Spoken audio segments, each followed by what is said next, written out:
Hi అండి. ఈరోజు video వచ్చేసి హెల్తీ బ్రేక్‌ఫాస్ట్ చేసి చూపిస్తున్నానండి. రాగి ముద్ద, శనగపప్పు, టమాటా చట్నీ. ఈ 2 కాంబినేషన్ చాలా చాలా బావుంటదండి.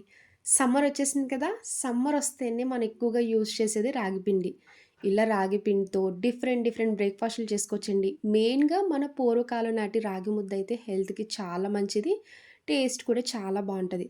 రాగి ముద్ద నోట్లో పెట్టుకుంటే వెన్న పూసలా కరిగిపోవాలండి. అలా అయితేనే తినే కొద్దీ తినాలనిపిస్తది. రాగి ముద్ద, చట్నీ ఎలా చేయాలో ఒకసారి చూద్దాం రండి.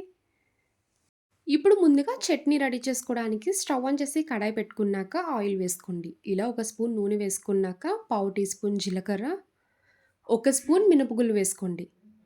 మెయిన్‌గా శనగపప్పు చట్నీ అని చెప్పాను కదండీ! 5 స్పూన్ల వరకు పచ్చి శనగపప్పు వేసుకోవాలి.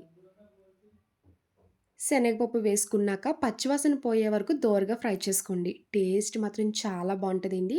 రాగి ముద్దలోకనే కాదండి, ఇడ్లీ, దోస, ఊతప్పం ఏ బ్రేక్‌ఫాస్ట్‌లోకైనా హ్యాపీగా తినేయొచ్చు. ఇంట్లో ఎప్పుడైనా పల్లీలు, పుట్నాల పప్పు, కొబ్బరి లేనప్పుడు ఇలా సింపుల్‌గా చేసుకోండి. చాలా బావుంటది.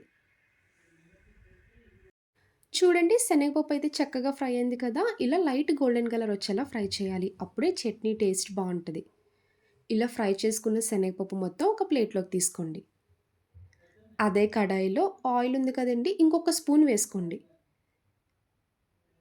ఇప్పుడు ఇందులో కట్ చేసుకున్న టమాటా ముక్కలు 2 పెద్ద సైజ్ టమాటాలు తీసుకొని ఇలా చిన్నగా కట్ చేసి వేసుకోవాలి. నేనైతే పచ్చిమిర్చి ప్లేస్‌లో పండుమిర్చి వేసుకుంటున్నానండి. ఇంకా కారంగా ఉంటది. రాగి ముద్దలోకి టేస్ట్ బావుంటది. పండు మిరపకాయలైతే చట్నీ చూడ్డానికి కలర్‌ఫుల్‌గా ఉంటది. టేస్ట్ బావుంటది. మీరు కారం ఎంత తింటారో చూసుకొని పండు మిరపకాయలు వేసుకోండి.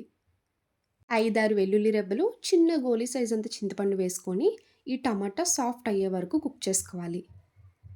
మీ దగ్గర పండు మిరపకాయలు లేకపోతే పచ్చిమిర్చి అయినా వేసుకోవచ్చు. ఎండు మిరపకాయలైనా వేసుకోవచ్చు. ఇలా టమాటా, పండుమిర్చి కూడా సాఫ్ట్ అయ్యే వరకు ఫ్రై చేయాలి. చూడండి టమాటా కూడా మగ్గింది కదా! ఇప్పుడు ఇంకా స్టవ్ ఆఫ్ చేసుకోండి. కొంచెం చల్లారే వరకు పక్కన పెట్టుకున్నాక మిక్సీ జార్‌లో వేసుకోవాలి.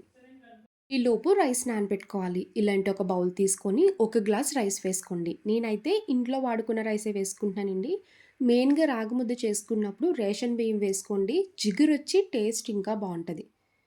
ఇలా ఒక గ్లాస్ వరకు రైస్ వేసుకున్నాక 2, 3 సార్లు శుభ్రంగా వాష్ చేసుకొని, అదే గ్లాస్‌తో 4 గ్లాసుల వరకు వాటర్ వేసి ఒక 10 నిమిషాలు పక్కన పెట్టండి.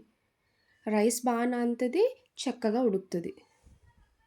ఇప్పుడు ఇలాంటి ఒక మిక్సీ జార్ తీసుకొని ముందుగా ఫ్రై చేసుకున్న శనగపప్పు, ఇలా ఫ్రై చేసుకున్న టమాటా కూడా మొత్తం వేసుకున్నాక, మీ టేస్ట్‌కి తగ్గ ఉప్పు వేసుకొని, మూత పెట్టి మెత్తగా మిక్సీ చేసుకోవాలి. చూడండి నేనైతే అసలు వాటర్ ఏమి యాడ్ చేయలేదండి. ఇలా థిక్‌గా మిక్సీ చేసుకుంటే రాగి ముద్దలో తినడానికి చాలా బావుంటది. మీరు ఇడ్లీలో వేసుకునేలా ఉంటే కొంచెం వాటర్ యాడ్ చేసుకొనైనా పలుచగా వేసుకొని తినొచ్చు. నేనైతే ఇలా తాలింపు కూడా వేసుకున్నానండి. చట్నీలో తాలింపు వేస్తేనే కంప్లీట్ టేస్ట్ ఒస్తది. ఇలా తాలింపు వేసుకున్నాక మొత్తం ఒకసారి కలుపుకొని పక్కన పెట్టుకోండి. ఇప్పుడు రాగి ముద్ద రెడీ చేసుకోవచ్చు.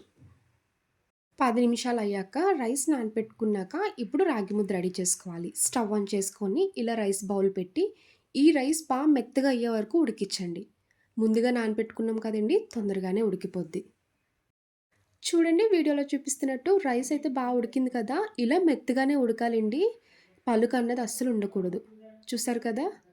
ఇప్పుడు మీ దగ్గర పప్పు గుత్తి తీసుకొని ఇంకా మెత్తగా మెదుపుకుంటూ కలపండి. రాగి ముద్ద చేసినప్పుడు ఎప్పుడైనా రైస్ మెత్తగా ఉంటేనే నోట్లో వెన్నపూసలా కరిగిపోద్దండి.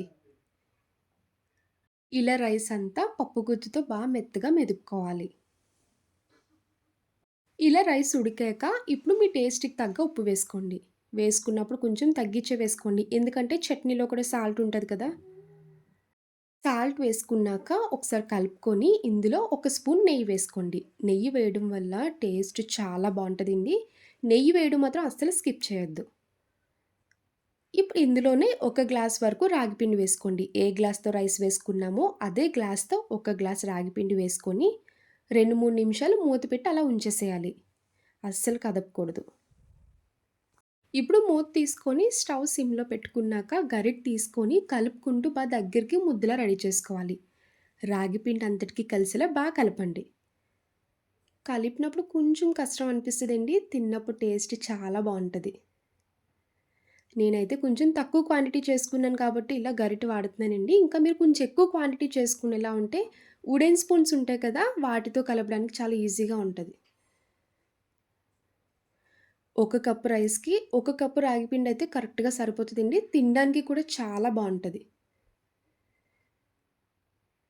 ఇలా రైసు, రాగి పిండి మొత్తం అంతా కలిసేలా మిక్స్ చేసుకోవాలి. చూడండి ఇలా ముద్దలా ఉంటేనే మనకి రాగి ముద్ద చేసుకోవడానికి ఈజీగా వస్తది. చూసారు కదా! రాగి ముద్ద రెడీ అయిపోయింది. ఇప్పుడింకా స్టవ్ ఆఫ్ చేసుకోండి. మూత పెట్టి ఒక 2 నిమిషాలు అలా ఉంచేసేయాలి. ఆవిరికి కుక్ అవుతది. ఇలా ముందుగా కొంచెం రాగి ముద్ద తీసుకొని ఒక బౌల్‌లోకి సెపరేట్ చేసుకొని రౌండ్‌గా చేసుకోవాలి. అప్పుడే చూడ్డానికి బావుంటది. రాగి ముద్ద తినడానికి కూడా బావుంటది. చూడండి చక్కగా వచ్చింది కదా! ఈ రాగి ముద్ద మీరు మార్నింగ్ బ్రేక్‌ఫాస్ట్‌లా తినొచ్చు. లంచ్, డిన్నర్ ఎలా తిన్నా కూడా బావుంటది. హెల్త్‌కి మంచిది. టేస్ట్ కూడా బావుంటది. రెడీ చేసుకున్న చట్నీ వేసుకొని, పైన ఒక స్పూన్ నెయ్యి వేసుకొని తినండి. టేస్ట్ మాత్రం అద్భుతంగా ఉంటది. ఇలా నోట్లో పెట్టుకుంటే ఇట్టే కరిగిపోద్దండి వెన్నపూసలాగా. అంత రుచిగా, కమ్మగా ఉంటది. చూసారు కదా! నా స్టైల్‌లో రాగి ముద్ద, శనగపప్పు, టమాటా చట్నీ. ఈ 2 కాంబినేషన్ చాలా చాలా బావుంటదండి. కంపల్సరీ ఒకసారన్నా ట్రై చేయాల్సిన రెసిపీ. నా వీడియో నచ్చితే లైక్ చేసి సబ్స్క్రైబ్ చేయండి. బాయ్ అండి.